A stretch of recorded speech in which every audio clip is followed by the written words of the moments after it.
야, 이거 진짜 물 들어올 때 노를 제대로 젓는 상황이 펼쳐질까요? 올해 토레스 라인업 중에 마지막으로 출시되는 신차가 토레스 픽업 트럭이잖아요. 이 차 가격이 아주 좋게 나올 가능성이 커 보입니다. 2천만원대는 충분히 가능할 걸로 보이는데요. 화물차 보조금인 것뿐 아니라 아예 차 가격 자체가 저렴하게 나올 가능성이 큰 상태입니다. KGM 내부적으로 취재한 이야기 몇 가지와 더불어서 최근 르노 사태 이후로 르노그룹 차원에서 아주 중요한 소식이 하나 나왔습니다. 이건 당연히 우리 차주들한테도 중요한 이야기라서 오늘은 이 얘기들을 해보려 합니다.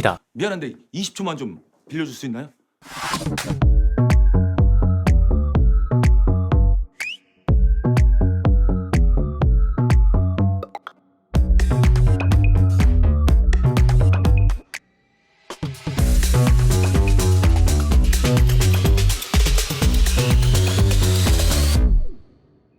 토레스 픽업 트럭 가격이 아주 잘 나올 예정입니다. 이건 사실 기존 KGM이 가격 구조만 봐도 알 수 있는 내용이었죠. 렉스턴 라인업만 보더라도 렉스턴 스포츠가 렉스턴보다 15% 정도 저렴하잖아요. 얘네는 물론 가격대가 비교적 높은 대형차라 이 정도 차이가 가능한 겁니다. 그래도 어쨌든 SUV보다 픽업 트럭이 더 저렴한 구조 자체는 유지될 거고, 토레스와 토레스 픽업 트럭도 못해도 5에서 10% 정도는 저렴하게 될 거란 거죠. 지금 토레스 전기차 가격이 보조금 포함 3천만원 중후반대를 왔다 갔다 합니다. 토레스 픽업 트럭은 이렇게 되면 보조금 포함 2천만원대가 충분히 가능해지는 거고, 화물차 보조금은 전기 승용차 보조금보다 가격대가 더 높으니 그럴 수밖에 없는 거죠. 물론 이건 시작 가격일 수도 있습니다. 그런데 2천만원, 3천만원대 차들은 표지 가격이 중요하다고 했잖아요. 2천만원대라는 키워드 자체가 굉장히 크게 작용하는 체급이고, 이렇게 되면 접근하는 소비자들이 많아질 수밖에 없는 거죠. 이 주장에 힘을 실어주는 게 KGM 내부에서 나오는 의견들입니다. 정부 정책 때문에 차 가격 자체가 저렴하게 나올 수밖에 없다고 합니다. 아무리 화물차 보조금을 받을 수 있어도 국내 배터리 기업에 유리하게 보조금 정책이 정해져 있고, 심사 기준도 그런 쪽이라서 화물차 보조금 100%를 받기가 쉬운 일이 아니고, 그래서 아예 기본 가격 자체가 저렴할 가능성이 큰 상태라고 합니다. 이렇게 되면 우리는 크게 세 가지를 기대할 수 있게 됩니다. 첫 번째는 최근에 올려드린 영상대로 UI UX가 토레스 쿠페 때부터 개선된다고 했잖아요. 이거랑 더불어서 오토홀드나 스티어링 휠 열선 같은 게 스티어링 휠 물리 버튼으로 바뀔 예정이라고 했습니다. 자세한 건 지난번 영상을 참고해주시면 되고요. 사실 지난번 영상에서 언급했던 것들만 개선돼도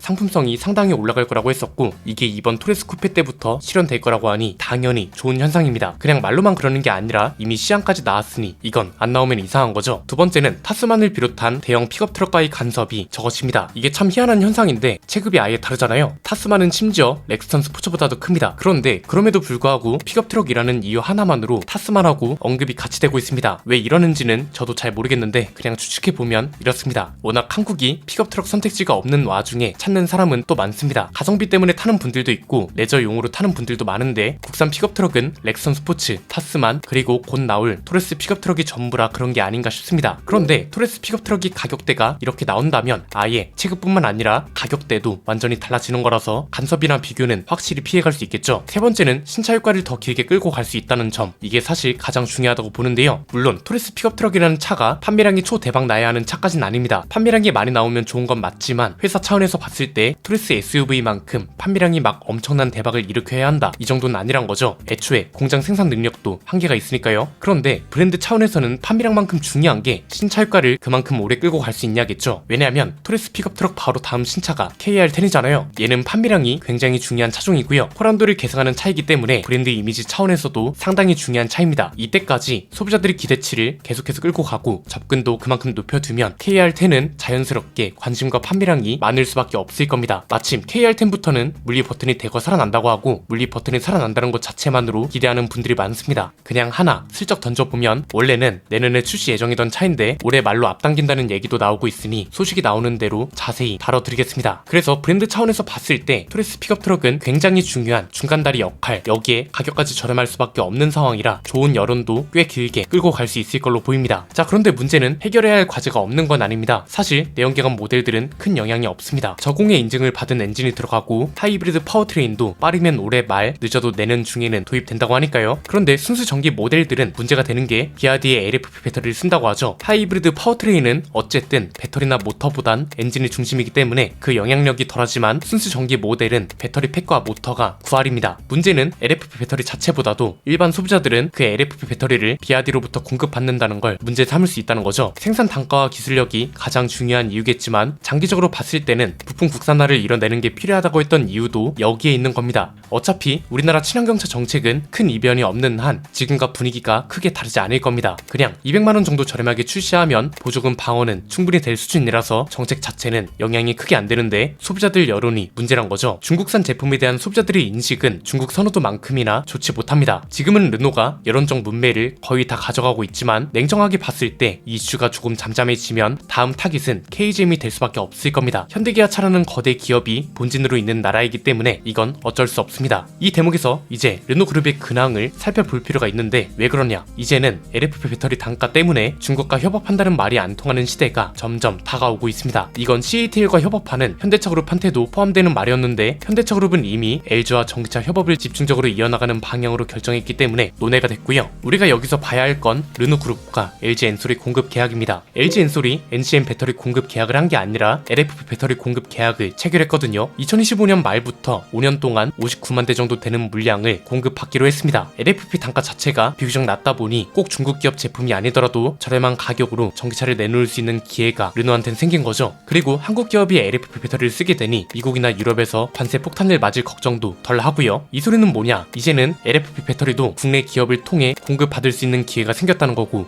이건 결국 부품 국산화를 늦추면 늦출수록 부정적 여론이 더 생길 거란 겁니다. 뭐 국내 기업이 개발하고 있는 LFP 배터리는 건물용이다, 저장장치용이다 이러는 분들은 이걸 보고 뭘 할지는 모르겠는데요. KGM도 부품 국산화 계획이 있을 거라고 보고 장기적으로는 꼭 필요한 일일 겁니다. 몇 년 있으면 전기차랑 하이브리드 차만 팔아야 할 텐데 언제까지 중국 기업에만 의존할 순 없잖아요. 물론 LG 엔솔을 비롯한 국내 배터리 업체랑 공급 계약이 어려운 측면은 있습니다. 이건 또 배터리 기업 입장에서 생각을 해봐야 하는데요. KGM은 판매량 대부분이 국내에서 발생합니다. 작년 브랜드 전체 판매량이 6만 3천 대 정도 되는데 이게 뭐 신차들이 대박 나서 8만 대 정도로 올라왔다 치자고요. 그럼에도 여기서 대부분의 판매량을 차지하는 건 가솔린 차와 하이브리드 차일 겁니다. 이렇게 되면 연에 2만 대, 3만 대 정도 되는 물량만 배터리 기업들과 계약을 해야 한다는 건데 이건 기업 입장에서 적게 느껴질 수밖에 없는 거죠. 실제로 관계자들 말을 들어보니 이런 이유로 국내 배터리 기업들이 계약을 잘 안 하려 한다고 하고요. 그래서 뭐가 됐든 어쨌든 판매량이 잘 나와야 하는 게 첫 번째라는 거죠. 르노처럼 5년 계약을 하더라도 적어도 50만 대 이상은 나와야 하는 거니까요. 이건 예전부터 말씀드렸던 국산차 점유율 10%를 이뤄내야 하는 이유에도 포함되는 겁니다. 일단 경쟁 기업 입장에서 그나마 긍정적으로 볼 수 있는 건 르노코리아는 이미 사전계약 대수로 비교해드렸듯 그 사태 이후로 굉장히 힘든 상황이 됐습니다. 어제 영상에서도 여전히 그랑 콜레오스 사전계약 대수가 대박이란 사람들이 많던데 제발 이 숫자들을 보고 정신 차렸으면 하고요. 다른 브랜드들은 분명 기회가 맞습니다. 현대기아차나 KGM은 우리 기업이고 르노랑 쉐보레는 외국계 기업입니다. 그런 불미스러운 사태가 없었다면 모르겠지만 그런 상황이 이미 발생했고 이럴 때는 국내 기업들을 응원하는 게 당연한 현상이라고 보고요. 우리 기업들이 좀 더 적극적인 전략으로 선의의 경쟁을 펼쳐갔으면 하는 바람을 전합니다. 오늘 내용은 여기까지입니다. 내용이 유익하셨다면 구독과 좋아요, 알림 설정 부탁드립니다. 지금까지 저는 안피디였습니다. 감사합니다.